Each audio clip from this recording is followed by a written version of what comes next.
Morning, జై హింద్. నా పేరు వీరయ్య. ప్రతి ఒక్కరూ ప్రజాస్వామ్య పార్టీలో ఎవరో ఒకరు ఓడిపోవాల్సిందే, గెలవాల్సిందే కంపల్సరిగా.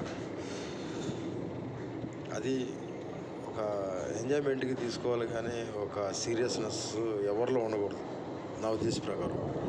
ఎందుకంటే అది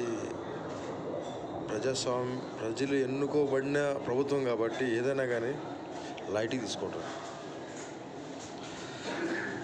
కొంతమంది సీరియస్నెస్, వాళ్ళ పార్టీ గెలిచింది, వీళ్ళ పార్టీ గెలిచింది, అపోజిషన్ అట్లా వేరే కారు వెళ్ళింది, వేరే వాళ్ళ లాస్ట్ ఇయర్ జగన్ పాలనలో కొంతమందిని ప్రభుత్వ ఆస్తులు నష్టం చేస్తాం, ఇప్పుడు గెలిచిన పార్టీలు అట్లాంటివి ఉండకూడదు.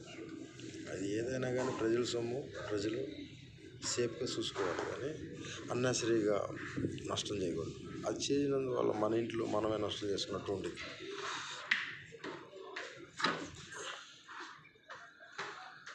రెండు, ప్రజలు ప్రతి ఒక్క రూపాయి చాలా కష్టార్జితంతో కట్టే ట్యాక్సులు అవి వాటితోనే మనం గవర్నమెంట్ ప్రాపర్టీ అది ఏదైనా కొంటారు, మనకి సంపద సృష్టిస్తారు.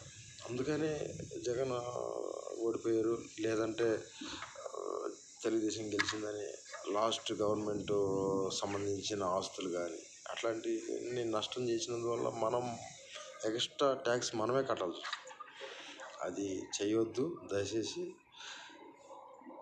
అట్లాంటి పనులు చేయకుండా ఉంటేనే మంచిది నా ఉద్దేశ ప్రకారం. ఎందుకంటే ప్రతి ఒక్కళ్ళ కష్టార్జితం మన పిల్లల దగ్గర నుంచి మనం ఎంతో కష్టపడి సాయంత్రానికి 500 కానీ 1000 రూపాయలు కానీ ఎంతో కష్టపడి మనం తీసుకొచ్చిన దానిలో ప్రతి ఒక్క రూపాయి ఖర్చు చేయాల్సి వచ్చింది. దాని గురించి మళ్ళీ మనం ట్యాక్స్ కట్టాలి. గవర్నమెంట్ ఆస్తులు నష్టం చేయకూడదని నా ఉద్దేశం. దాని గురించి చెప్తున్నాను. Thank you. ఓన్లీ పార్టీలు గెలిచినంటే ఎంజాయ్ చేయండి అంతే, తర్వాత వదిలేసేయండి. ఈ గవర్నమెంట్కి ఎంత పని చేసింది ఏంటనే అది మన తర్వాత ఆలోచన. Thank you. జై హింద్.